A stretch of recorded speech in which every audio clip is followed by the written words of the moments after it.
Hey everyone, welcome back. We're diving deep into the DC universe today. Yeah. It's a really exciting time to be a DC fan. Oh, absolutely. James Gunn at the helm. Lots of new stuff coming out. Yeah, we've got some seriously cool stuff to unpack today. Really We're cool. going to be looking at a really interesting Spanish language YouTube channel called El Murciélago de Krypton.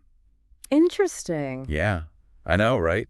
Yeah. I'm really fascinated by how DC is branching out and engaging with fans from all over the world. Right. I think that's really smart. Yeah, tapping into different perspectives and different fan bases. Absolutely. I mean, this channel, El Murciélago de Krypton, it's got some incredible insights. It really does. They do a great job of breaking down all the news and rumors, Yeah. and they always have a unique take on things. Yeah, and you know what's really cool? What? We're going to be talking about that Superman trailer. Oh, I man. mean, come on, 250 million views in the first 24 hours? That's insane. It's absolutely wild. Yeah. You know what's really impressive about that? It's the most viewed trailer in both DC and Warner Bros. History. That's huge. It is. I mean, it even beat out, like, the big established franchises. I know, right? Like Batman and Spider-Man. Exactly. So for Superman to come out slinging like that, it's pretty remarkable. It's a statement. It is. And, it's interesting because Superman, he's iconic, but he hasn't always been the box office draw that some other superheroes have been. Right. So to see him like this, it's awesome. Exciting. It's like a resurgence. Oh. Like the Man of Steel is back, baby. Yeah. So what do you think it is about this trailer that's captured everyone's attention? Well, I think it's a combination of things. The trailer showcases a more, I guess you could say, grounded and relatable Superman.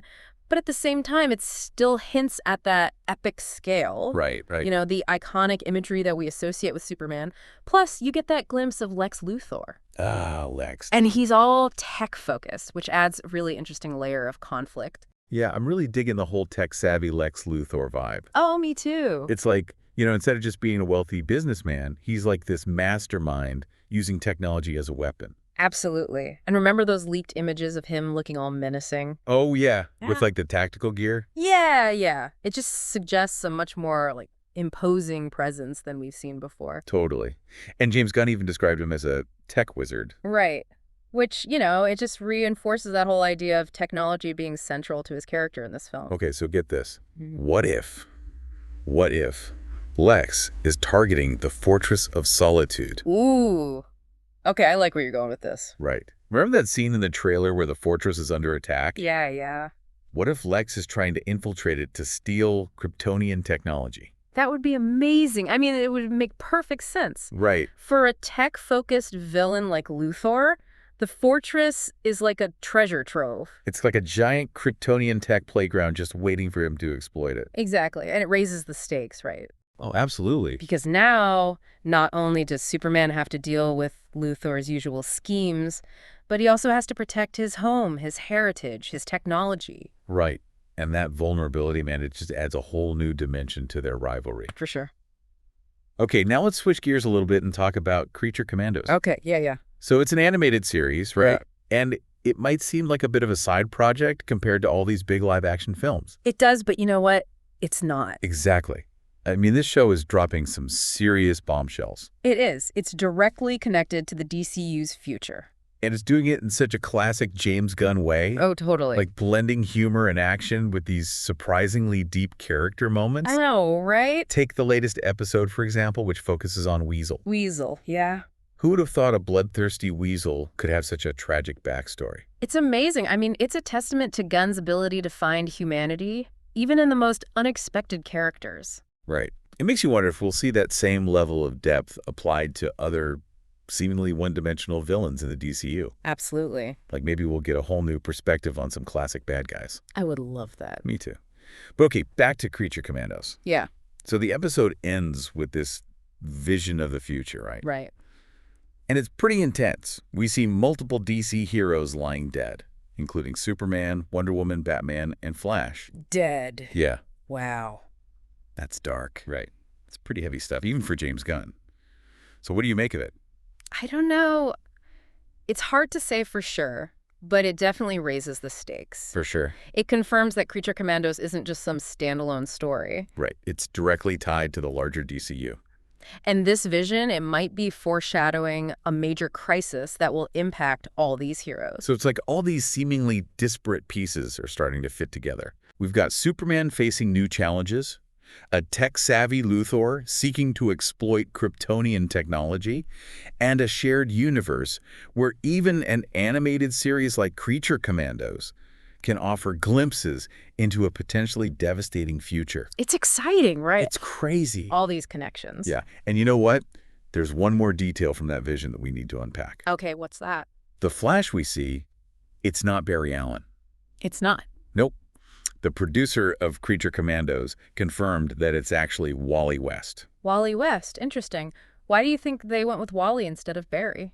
That's a good question. It's definitely a choice. Could be a way to differentiate this DCU from previous live-action adaptations that focused on Barry Allen. Yeah, that makes sense. You know, those were all about Barry. Right. So maybe they wanted to, shake things up a bit. Right, fresh start. Plus, Wally West, he's a fan favorite. Oh, yeah. Especially among comic book readers. Big time. So this choice, it could be a nod to them. Yeah, like a little wink to the hardcore fans. Exactly. And, El Murcielago de Krypton made a really interesting point about the Superman trailer's view count. Oh, yeah. What's that? They pointed out that, Superman, he's iconic, right? Of course. But he hasn't always been the box office draw that some other superheroes have been. Right. Like, who are you thinking? Well, like Batman, for example. Oh, yeah. Or Spider-Man. Yeah, those guys rake it in. Exactly. They consistently pull in huge numbers at the box office. Yeah. So for this new Superman film to, not only break records but surpass those established franchises, it's a big deal. It's a statement. It's like a vote of confidence, not just for Superman, but for the direction of the DCU as a whole. Absolutely. It shows that people are excited about what James Gunn is doing. Yeah. Oh, and speaking of El Murcielago de Krypton, they also had some really insightful observations about Lex Luthor and his whole tech-focused approach. Oh, yeah. Like what? Well, they highlighted this leaked image that appears to show Luthor inside the Fortress of Solitude. Inside the fortress. Yeah. Which, it's not entirely new. Right. Luthor targeting the fortress, that's happened before. Yeah, in the comics and other adaptations. Exactly. But what's different this time, what El Murcielago de Krypton pointed out, is the how. The how, okay. Yeah. It's not just about brute force or outsmarting Superman. Right. It's about using technology as his weapon. They called him a tech wizard, remember? Oh, yeah, I love that. Tech wizard Luthor. Has a nice ring to it. It does. It speaks to a more modern, calculated villain. Right. So, okay, what exactly is he after in the fortress? Well, think about it. The fortress houses incredibly advanced Kryptonian technology. Right. So for a tech-savvy villain like Luthor, it's like a gold mine of potential power. Oh, yeah. The weapons he could create, the secrets he could unlock, the ways he could exploit Superman's weaknesses. Yeah, the possibilities are kind of terrifying. It's like giving a supervillain access to a top-secret military base. Oh, totally. And remember that scene in the trailer where we see Superman all, grieving next to that Kryptonian robot? Yeah, possibly Cullex. Yeah, it just adds another layer of vulnerability to Superman. It does. It suggests that Luthor's actions could have a real impact on him, not just physically, but emotionally, too. And that ties back to the interconnected nature of the DCU that we were talking about earlier. Right. Even seemingly small details, like the choice of Wally West as the Flash or Luthor's focus on technology, can have these significant repercussions. Exactly. It's a ripple effect, each decision creating waves that impact other characters and storylines. Oh, and El Murcielago de Krypton also had some great things to say about the emotional depth and character development in Creature Commandos, especially that episode centered around Weasel. Yeah, that was a great episode. Really showed Gunn's range as a storyteller. Right. Who would have thought we'd be discussing the tragic backstory of a bloodthirsty weasel? It's surprising. It really speaks to Gunn's commitment to creating a world where every character matters, and that sense of interconnectedness where every detail has the potential to tie into something larger.